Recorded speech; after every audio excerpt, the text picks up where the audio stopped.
ತುಂಬ ಬಿಸಿಲಿತ್ತು. ನಡ್ಕೊಂಡು ಹೋಗಬೇಕಾದ್ರೆ ಬಿಸಿಲಿನಲ್ಲಿ ಸುಸ್ತಾಗ್ತಾ ಇತ್ತು. ಮೈಯಲ್ಲೆಲ್ಲ ಚರ್ಮ ಎಲ್ಲ ಬಿಸಿ ಆಗ್ತಾ ಇತ್ತು. ಇವತ್ತು ನನ್ನ ಸ್ಕೂಲ್ಗೆ ನಾನು ಒಬ್ಬಳೇ ಹೋಗ್ತಾ ಇದ್ದೆ. ನನ್ನ ಇಬ್ಬರು ಫ್ರೆಂಡ್ಗಳು ಇವತ್ತು ರಜಾ ಹಾಕಿದ್ರು. ಸ್ಕೂಲ್ ಮುಗಿಸ್ಕೊಂಡು ಬರುವಾಗಲೂ ಒಬ್ಬಳೇ ಇದ್ದೆ. ನಾನು ನನ್ನ ಸ್ಕೂಲ್ ನನಗೆ ಮನೆಯಿಂದ ಅರ್ಧ ಗಂಟೆ ಆಗೋ ಅಷ್ಟು ದೂರ ಇತ್ತು. ನಾವು 3 ಜನ ಒಟ್ಟಿಗೆ ಹೋದಾಗ ಗೊತ್ತೇ ಆಗ್ತಾ ಇರಲಿಲ್ಲ. ಸ್ಕೂಲ್ ತಲುಪುವಾಗ ಇವತ್ತು ನಾನು ಒಬ್ಬಳೇ ಇರೋದ್ರಿಂದ ದಾರಿ ನನಗೆ ತುಂಬ ಉದ್ದವಾಗಿ ಕಾಣಿಸ್ತಾ ಇತ್ತು. ಏನೋ ಮನೆ ತಲುಪುವಷ್ಟರಲ್ಲಿ ನನಗೆ ಅದೇ ಹುಡುಗ ಅಲ್ಲಿ ಅವನ ಫ್ರೆಂಡ್ ಜೊತೆ ನಿಂತಿದ್ದ. ಅವನು ಕಾಣಿಸಿದ. ಅವನನ್ನು ಸ್ವಲ್ಪ ದಿನಗಳಿಂದ ಅಲ್ಲಿ ನಿಂತಿದ್ದನ್ನು ನಾನು ಅಬ್ಸರ್ವ್ ಮಾಡ್ತಾ ಇದ್ದೆ. ಅವನೇನೂ ಹೇಳ್ತಾ ಇರಲಿಲ್ಲ, ಬದಲು ನನ್ನನ್ನು ಕೆಟ್ಟ ದೃಷ್ಟಿಯಿಂದ ನೋಡ್ತಾ ಇದ್ದ. ನೋಡಿ ನಗಾಡ್ಕೊಂಡು ನಿಂತಿರ್ತಿದ್ದ. ನಾನಿವತ್ತು ಒಬ್ಬಳೇ ಇದ್ದೆ. ನನಗೆ ಅವರಿಬ್ಬರನ್ನ ಹುಡುಗರನ್ನ ನೋಡಿ ತುಂಬ ಭಯ ಆಯಿತು. ಆ ಗಲ್ಲಿಯಲ್ಲಿ ಒಬ್ಬರೂ ಕಾಣಿಸ್ತಾ ಇರಲಿಲ್ಲ. ದೂರ ದೂರಕ್ಕೂ ನಾನು ನಡೆಯುತ್ತಾ ಅವನಿರೋ ಜಾಗದಲ್ಲಿ ಹೋಗ್ತಾ ಇದ್ದೆ. ಆಗ ಅವನು ನನ್ನ ಕೈಯನ್ನು ಹಿಡ್ಕೊಂಡು ಮತ್ತೊಂದು ಕಾಗದ ನನ್ನ ಕೈಯಲ್ಲಿ ಕೊಟ್ಬಿಟ್ಟ. ನನಗೆ ಅವನು ಈ ವರ್ತನೆಯಿಂದ ತುಂಬ ಭಯ ಆಯಿತು. ನಾನು ತುಂಬ ಭಯದಿಂದ ಅಲ್ಲಿಂದ ಓಡಿ ಹೋದೆ ಮನೆಗೆ. ಆ ಕಾಗದ ನನ್ನ ಕೈಯಲ್ಲಿತ್ತು. ಮನೆಯ ಅಂಗಳದಲ್ಲಿ ಅಮ್ಮ ಮತ್ತು ಅಕ್ಕ ಕೂತಿದ್ರು. ನಾನು ಅವರಿಬ್ಬರನ್ನ ನೋಡಿ ಆ ಕಾಗದವನ್ನು ನನ್ನ ಬ್ಯಾಗ್ನ ಒಳಗೆ ಮಡಗಿದೆ. ಹೋಗಿ ಸ್ಕೂಲ್ ಡ್ರೆಸ್ ಎಲ್ಲ ಚೇಂಜ್ ಮಾಡಿ ಅಲ್ಲಿಂದ ಬಂದು ಅಮ್ಮ ಮತ್ತು ಅಕ್ಕನ ಜೊತೆ ಊಟ ಮಾಡಿದೆ. ಅವರವರು ರೂಮ್ಗೆ ಹೋದಾಗ ನಾನು ನನ್ನ ರೂಮ್ಗೆ ಹೋದೆ. ನಾನು ಮೆಲ್ಲಗೆ ಆ ಕಾಗದವನ್ನು ಓಪನ್ ಮಾಡಿ ನೋಡಿದೆ. ಅದೊಂದು ಲವ್ ಲೆಟರ್ ಆಗಿತ್ತು. ಅದರಲ್ಲಿ ತುಂಬ ಕೆಟ್ಟದಾಗಿ ಬರೆದಿದ್ದ. ಮೊದಲು ಒಂದು ಕವಿತೆಯನ್ನು ಬರೆದಿದ್ದ. ನಾನು ನಿನಗೋಸ್ಕರ ನಿನ್ನ ಪ್ರೀತಿ ಮಾಡ್ತಾ ಅಲ್ಲಿ ನಿನಗೋಸ್ಕರ ಕಾಯ್ತಾ ನಿಂತಿರ್ತೀನಿ ಅಂತ ಬರೆದಿದ್ದ. ಮತ್ತೆ ಬರೆದಿತ್ತು, ನಿನ್ನ ಒಪ್ಪಿಗೆಗೆ ಕಾಯ್ತಾ ಇರ್ತೀನಿ ನಾನು ಅಂತ. ನನಗೆ ಅವನ ಕಂಡ್ರೆ ಇಷ್ಟನೇ ಇರಲಿಲ್ಲ. ಅವನನ್ನು ನೋಡಿದ್ರೆ ಇರಿಟೇಟ್ ಆಗ್ತಾ ಇತ್ತು. ಹಾಗಿದ್ಮೇಲೆ ಅವನ ಜೊತೆ ಪ್ರೀತಿ ಮಾಡೋದಾ? ನೆವರ್. ನನಗೆ ತುಂಬ ಓದಬೇಕು ಅನ್ನೋ ಆಸೆ ಇತ್ತು. ನಾನು ಆಗಲೇ ಆ ಕಾಗದವನ್ನು ಹರಿದು ಬಿಸಾಕಿಬಿಟ್ಟಿದ್ದೆ. ನನ್ನ ಅಪ್ಪ ಅಮ್ಮನಿಗೆ ಇಬ್ಬರು ಹೆಣ್ಮಕ್ಳಿದ್ವಿ. ನನ್ನ ಅಪ್ಪ ಜಮೀನಿನಲ್ಲಿ ಕೆಲಸ ಮಾಡಿ ನಮ್ಮನ್ನು ಸಾಕ್ತಾ ಇದ್ದದ್ದು. ನನ್ನ ಅಕ್ಕ ನನಗಿಂತ 4 ವರ್ಷಕ್ಕೆ ದೊಡ್ಡವಳಾಗಿದ್ಲು. ಅವಳು ನಮ್ಮೂರಲ್ಲಿರುವ ಸ್ಕೂಲ್ನಲ್ಲಿ 10ನೇ ಕ್ಲಾಸ್ ಓದಿ ಪಾಸ್ ಆಗಿದ್ಲು. ಮತ್ತು ಅವಳಿಗೆ ಓದಲು ಇಷ್ಟ ಇರಲಿಲ್ಲ. ಹಾಗೆ ಅವಳು ಮನೆ ಕೆಲಸದಲ್ಲಿ ಅಮ್ಮನ ಹೆಲ್ಪ್ ಮಾಡ್ಕೊಂಡಿದ್ಲು. ಈಗ ನಾನು 10ನೇ ಕ್ಲಾಸಲ್ಲಿ ಓದ್ತಾ ಇದ್ದೆ. ನನಗೆ ಮುಂದೆ ಓದಲು ತುಂಬ ಇಷ್ಟ ಇತ್ತು. ಅದು ಸಿಟಿಗೆ ಹೋಗಿ ಓದಬೇಕಾಗಿತ್ತು. ನಾನು ಈ ಉದ್ದೇಶದಿಂದ ಯಾರಿಗೂ ಏನೂ ಅಭ್ಯಂತರ ಇರಲಿಲ್ಲ. ನಮ್ಮ ಊರಿನಿಂದ ಸಿಟಿಗೆ ಹೋಗಬೇಕು ಅಂದರೆ 8 ಕಿಲೋಮೀಟರ್ ಅಂತರದಲ್ಲಿತ್ತು. ನಮ್ಮ ಊರಿನಿಂದ ಆ ಸಿಟಿಗೆ ಒಂದು ಬಸ್ ಹೋಗ್ತಾ ಇತ್ತು. ನಮ್ಮ ಊರಿನಿಂದ ತುಂಬ ಹುಡುಗಿಯರು ಆ ಬಸ್ನಲ್ಲಿ ಹೋಗ್ತಾ ಇದ್ದರು ಓದಲು. ಆದರೆ ನನ್ನ ಫ್ರೆಂಡ್ಸ್ಗಳಿಗೆ ನನ್ನ ಅಕ್ಕನ ಥರ ಓದಲು ಇಷ್ಟ ಇರಲಿಲ್ಲ. ಅವರು ಯಾವಾಗ ಕ್ಲಾಸ್ ಮುಗಿಯುತ್ತೆ ಅನ್ನೋ ಬೇಸರದಲ್ಲಿದ್ದರು. ನಂದೀಗ ಬೋರ್ಡ್ ಎಕ್ಸಾಮ್ ಆಗಿತ್ತು. ನಾನು ತುಂಬ ಚೆನ್ನಾಗಿ ಓದ್ಕೊಂಡಿದ್ದೆ. ಮಾರನೇ ದಿನ ನಾವು ಸ್ಕೂಲ್ ಬಿಟ್ಟು ಮನೆಗೆ ಬರಬೇಕಾದ್ರೆ ನನಗೆ ಅದೇ ಹುಡುಗ ಅಲ್ಲಿ ನಿಂತಿದ್ದನ್ನ ಕಾಣಿಸಿತು. ಅವ್ನು ನನ್ನ ಫ್ರೆಂಡ್ಗಳಿದ್ರೂ ಸಹ ನಾನು ಮುಂದೆ ಬಂದು ನಿಂತು ಆ ಕಾಗದದ ಬಗ್ಗೆ ಕೇಳಲು ಸ್ಟಾರ್ಟ್ ಮಾಡ್ದೆ. ನಾನು ಅವನಿಗೆ ಒಂದು ಹೊಡೆದು ಕೆನ್ನೆಗೆ ಚೆನ್ನಾಗಿ ಬೈದೆ. ಮತ್ತೊಮ್ಮೆ ನಾನು ಹಿಂದೆ ಬರಬೇಡ ಅಂತ ಹೇಳಿದ್ದೆ. ನಾನು ಅಂದ್ಕೊಂಡೆ ಇನ್ನು ಮುಂದೆ ಅವನು ನನ್ನ ಹಿಂದೆ ಬರಲ್ಲ, ಇಲ್ಲಿ ನಿಂತ್ಕೊಳ್ಳಲ್ಲ ಅಂತ. ಮಾರನೇ ದಿನವೂ ನನ್ನ ಫ್ರೆಂಡ್ ಇಬ್ಬರೂ ಬಂದಿರಲಿಲ್ಲ ಸ್ಕೂಲ್ಗೆ.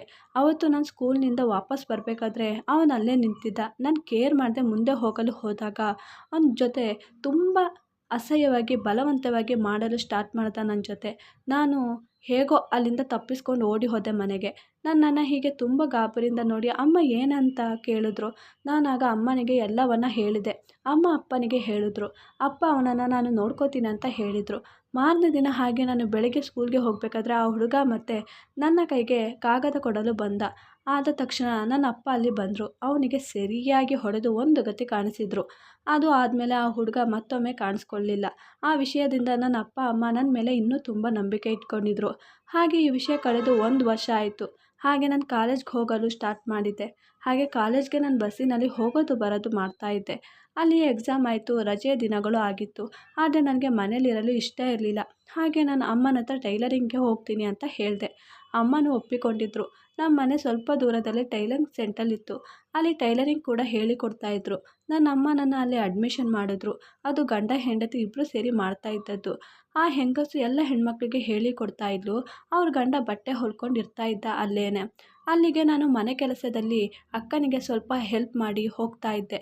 ಮತ್ತು ಅಲ್ಲಿ ಭಾನುವಾರ ರಜೆ ಕೂಡ ಇತ್ತು. ಹಾಗೆ ಡ್ರೆಸ್ ಹೊಲಿಯಲು ಕಲಿತಾ ಇದ್ದೆ. ನಮ್ಮ ಮನೆಯ ಎದುರುಗಡೆ ಮನೆಯಲ್ಲಿ ಮದುವೆ ಇತ್ತು. ನನಗೆ ಲಾಂಗ್ ಫ್ರಾಕ್ ಹಾಕ್ಕೋಬೇಕು ಅನ್ನೋ ತುಂಬ ಆಸೆ ಇತ್ತು. ಆದರೆ ಅದು ಇನ್ನೂ ಅರ್ಧ ಕಲಿಸಿಕೊಟ್ಟಿದ್ರು ಅಷ್ಟೇ. ಇನ್ನು ಕಂಪ್ಲೀಟಾಗಿ ಹೇಳಿಕೊಟ್ಟಿರಲಿಲ್ಲ. ಅಮ್ಮನ ಹತ್ರ ಒಳ್ಳೆ ಅದಕ್ಕೆ ಸೂಟ್ ಆಗುವ ಸ್ಯಾರಿ ಕೂಡ ಇತ್ತು. ಆದರೆ ನಾಳೆ ರಜೆ ದಿನ ಇತ್ತು. ಮದುವೆ ಸೋಮವಾರವಿತ್ತು. ನಾನು ಟೀಚರ್ ಹತ್ರ ರಿಕ್ವೆಸ್ಟ್ ಮಾಡಿದೆ. ನನಗೆ ನೀವು ನಾಳೆ ಬಂದರೆ ಇದನ್ನು ಫುಲ್ ಮಾಡಲು ಹೇಳ್ಕೊಡ್ತೀರಾ ಪ್ಲೀಸ್ ಪ್ಲೀಸ್ ಅಂತ. ಆಗ ಅವರು ಆಯಿತು ಅಂತ ಒಪ್ಪಿಕೊಂಡಿದ್ರು. ನಾಳೆ ಮನೆಗೆ ಬಾ ಹೇಳಿಕೊಡ್ತೀನಿ, ನನಗೆ ಮಧ್ಯಾಹ್ನದ ಮೇಲೆ ಕೆಲಸ ಇದೆ ಸ್ವಲ್ಪ ಅಂತ ಹೇಳಿದರು. ಹಾಗೆ ಮಾರನೇ ದಿನ ಹೋದೆ. ಮತ್ತು ಅವ್ರು ಹೇಳಿಕೊಟ್ಟಿದ್ರು.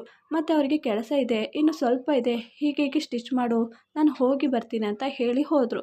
ನಾನು ಮುಗಿಸಿ ಮನೆಗೆ ಹೋಗೋದಾ ಅಂತ ಬೇಗ ಅಂತ ಅಂದ್ಕೊಂಡು ಹೊಲಿತಾ ಇದ್ದೆ. ಅಷ್ಟರಲ್ಲಿ ಟೀಚರ್ ಗಂಡ ಬಂದ. ಅವ್ರು ನನ್ನನ್ನು ತುಂಬ ವಿಚಿತ್ರವಾಗಿ ನೋಡ್ತಾ ಇದ್ರು. ನನಗೆ ಅವರ ನೋಟ ಸರಿ ಅನ್ನಿಸ್ತಾ ಇರಲಿಲ್ಲ. ನಾನು ಮಿಕ್ಕಿದ ಮನೇಲಿ ಮಾಡೋಣ ಅಂತ ಎತ್ತಿ ಬ್ಯಾಗ್ಗೆ ಹಾಕಿದೆ. ಮತ್ತು ಎದ್ದು ಬರಲು ಹೋದಾಗ ಅವರು ಬಾಗಿಲು ಹಾಕಿ ಲಾಕ್ ಮಾಡಿದ್ರು. ನಾನು ಹೋಗಿ ಬಾಗಿಲು ತೆಗೆಯಲು ಪ್ರಯತ್ನ ಮಾಡಿದೆ. ಆದರೆ ನನ್ನನ್ನು ಎತ್ತಿ ಹಿಂದಕ್ಕೆ ದೂಕಿದ್ರು. ನನ್ನ ಶಾಲನ್ನು ತೆಗೆದು ಎಸೆದ್ರು. ಮತ್ತು ಅವರು ತುಂಬ ಕುಡಿದಿದ್ರು. ಹಾಗೆ ಹತ್ತಿರ ಬರ್ತಾಯಿದ್ರು. ನಾನು ದೂರ ಹೋಗ್ತಾ ಇದ್ದೆ. ಕೊನೆಗೆ ಗೋಡೆಗೆ ತಾಗಿದೆ. ನಾನು ಬೇಡ ಬೇಡ ಅಂತ ಕೈ ಮುಗಿತಾ ಇದ್ದೆ. ಆಗ ಅವರು ಹತ್ತಿರ ಬರ್ತಾಯಿದ್ರು.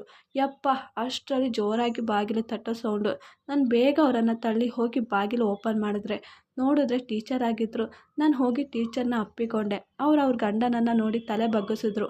ನಾನು ಶಾಲೆಲ್ಲ ಹಾಕ್ಕೊಂಡು ಅಲ್ಲಿಂದ ಸೀದಾ ಹೊರಟೋದೆ ಮನೆಗೆ. ತುಂಬ ಅಂದರೆ ತುಂಬ ಭಯ ಆಗಿತ್ತು. ನಡೆಯುವಾಗಲೂ ಭಯ ಆಗ್ತಾಯಿತ್ತು. ಹೋಗ್ತಾ ಹೋಗ್ತಾ ಅಳ್ತಾ ಹೋಗ್ತಾ ಇದ್ದೆ. ಮನೆಗೆ ಹೋಗಿ ಹೇಳಿದ್ರೆ ಇನ್ನು ನನಗೆ ಓದೋದಕ್ಕೂ ಕಳಿಸಲ್ಲ. ಅದಕ್ಕೆ ನಾನು ಮನಸ್ಸಲ್ಲೇ ಮಡಿಕೊಳ್ಳೋದ ಅಂತ ಒಳ್ಳೆಯದು ಅಂತ ಅಂದ್ಕೊಂಡು ಹೋದ ತಕ್ಷಣ ನಾನು ರೂಮ್ಗೆ ಹೊರಟೋದೆ.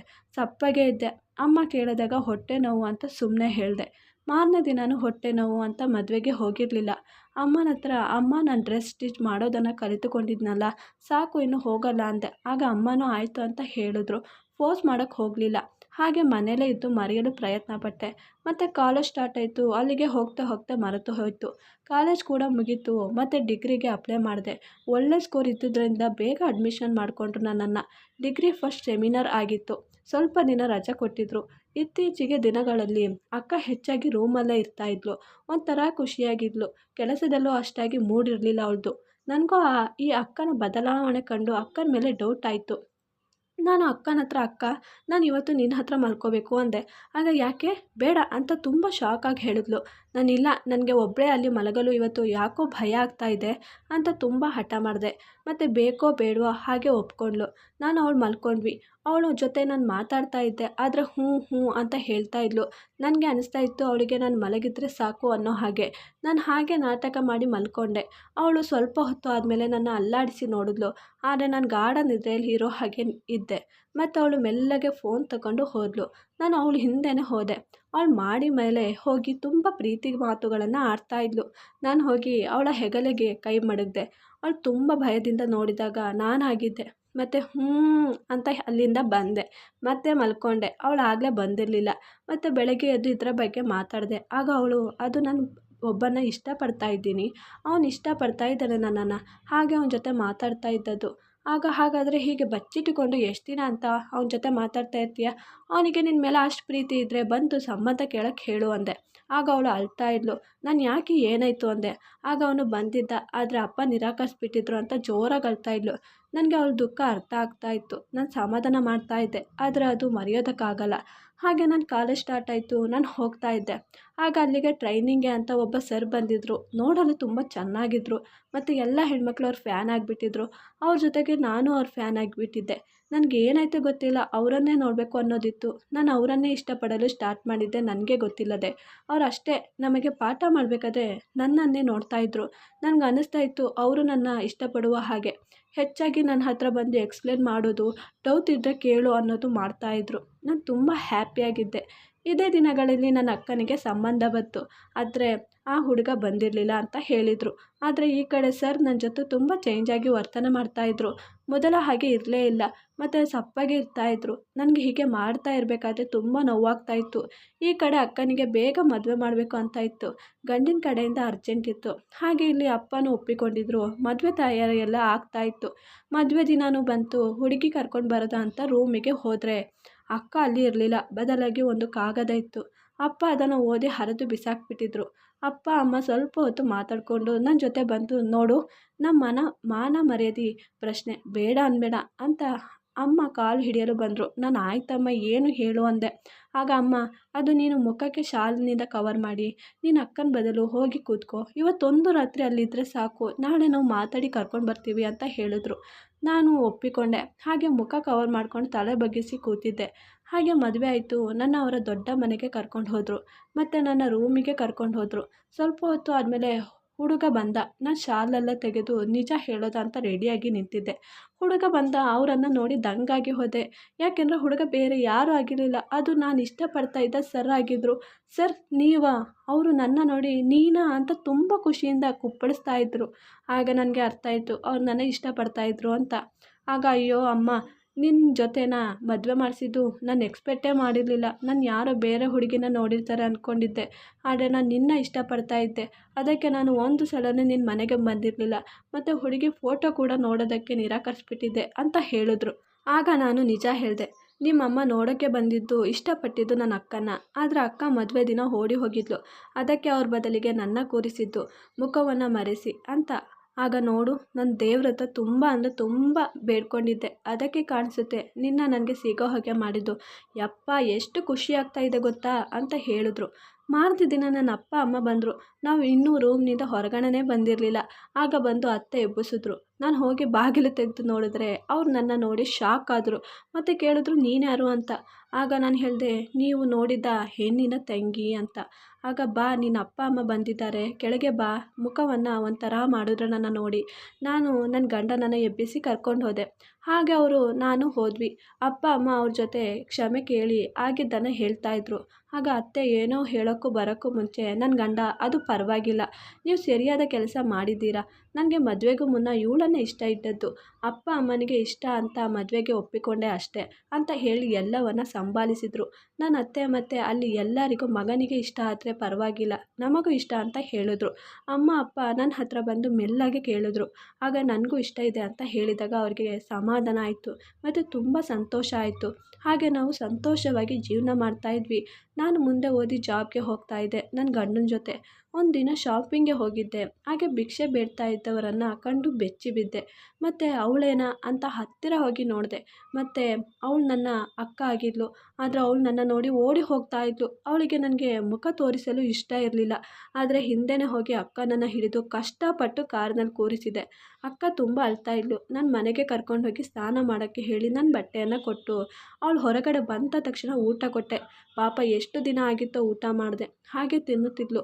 ಮತ್ತು ಏನಾಯಿತು ಅಂತ ಕೇಳಿದಾಗ ಅವಳು ಹೇಳಿದ್ಲು, ನಾನು ಪ್ರೀತಿ ಮಾಡ್ತಾಯಿದ್ದ ಹುಡುಗನ ಜೊತೆ ಹೋಗಿದ್ದೆ. ಅವನನ್ನು ಚೆನ್ನಾಗಿ ಉಪಯೋಗಿಸಿಕೊಂಡ. ಮತ್ತು ಮದುವೆ ಮಾಡಿಕೊಳ್ಳಿ ಹೇಳಿದಾಗ ಜೋರಾಗಿ ನಗಡಿ, ಏನೋ ಮದುವೆನಾ? ನನ್ನ ಸೇಡು ತೀರಾಯಿತು. ಏನು ಸೇಡು ಅಂದಾಗ, ನಿನ್ನ ಅಪ್ಪ ನನ್ನ ತಮ್ಮನನ್ನು ಎಲ್ಲರ ಮುಂದೆ ಅಪಮಾನ ಮಾಡಿದ್ದಕ್ಕೆ ಅವನು ಆತ್ಮಹತ್ಯೆ ಮಾಡಿಕೊಂಡಿದ್ದ. ಅದು ನಿನ್ನ ತಂಗಿನ ಪ್ರೀತಿ ಮಾಡಿದ್ದಕ್ಕೆ ಅವನಿಗೆ ಕೊಟ್ಟ ಶಿಕ್ಷೆ. ನನಗೂ ಹಾಗೆ ಮಾಡಿ ನಿನ್ನ ಮೇಲೆ, ನಿನ್ನ ಅಪ್ಪನ ಮೇಲೆ ಸೇಡು ತೀರಿಸ್ಕೊಂಡೆ. ಈಗ ಸಮಾಧಾನ ಆಯಿತು, ಇನ್ನು ಇಲ್ಲಿಂದ ಹೋಗ್ಬೋದು, ಗುಡ್ ಬೈ ಅಂತ ಹೇಳಿ ನನ್ನ ಹೋಟೆಲಲ್ಲೇ ಬಿಟ್ಟು ಹೊರಟೋಗಿದ್ದ. ನನಗೆ ಅವನ ವಿರುದ್ಧ ಏನೂ ಪ್ರೂಫ್ ಇರಲಿಲ್ಲ. ನಾನು ಹೆಚ್ಚು ಓದೂ ಕೂಡ ಇರಲಿಲ್ಲ. ಕೆಲಸ ಮಾಡಲು ಎಲ್ಲಿ ಇರಬೇಕು, ಏನು ಮಾಡಬೇಕು ಅನ್ನೋ ಯೋಚನೆಯಲ್ಲೇ ಹೀಗೆ ಬೀದಿ ಓಡಾಡ್ತಾ ಇದ್ದೆ. ಭಿಕ್ಷೆ ಬೇಡಿದಾಗ ಒಂದೊಂದು ಸಲ ತಿನ್ನೋದಕ್ಕೆ ಸಿಗ್ತಾಯಿತ್ತು, ಒಂದೊಂದು ಸಲ ಅದು ಸಿಗ್ತಾ ಇರಲಿಲ್ಲ ಅಂತ ಹೇಳಿ ಜೋರಾಗಿ ಅಳ್ತಾ ಇದ್ಲು. ನನಗೂ ತುಂಬ ಬೇಜಾರಾಯಿತು. ಮತ್ತು ಅಪ್ಪ ಅಮ್ಮನಿಗೆ ನಿಜ ಹೇಳಿದೆ. ಅವರಿಗೂ ತುಂಬ ನೋವಾಯಿತು. ಮತ್ತು ಅಕ್ಕ ನನ್ನ ಕ್ಷಮಿಸಿದ್ರು. ಸ್ವಲ್ಪ ದಿನಗಳ ನಂತರ ಅವಳಿಗೆ ಒಂದು ಕಡೆ ಮದುವೆ ಮಾಡಿಸಿ ಕಳಿಸಿದ್ವಿ. ಅಕ್ಕನ ಮದುವೆ ನನ್ನ ಗಂಡನ ಜೊತೆ ಆಗಿದ್ದರೆ ಇದೇ ಥರ ಇಬ್ಬರಿಗೂ ಇಷ್ಟ ಇಲ್ಲದೆ ಜೀವನ ಮಾಡಬೇಕಿತ್ತು. ಆದರೆ ದೇವರ ಒಣಗಿದ್ದನ್ನು ಹೇಗಾದರೂ ಮಾಡ್ತಾನೆ ಅನ್ನೋ ಪ್ರೂಫ್ ನನಗೆ ಗೊತ್ತಾಯಿತು. ಈ ವಿಡಿಯೋ ಇಷ್ಟವಾದಲ್ಲಿ ಪ್ಲೀಸ್ ನನ್ನ ಚಾನಲ್ನ ಲೈಕ್ ಆ್ಯಂಡ್ ಸಬ್ಸ್ಕ್ರೈಬ್ ಮಾಡಿ.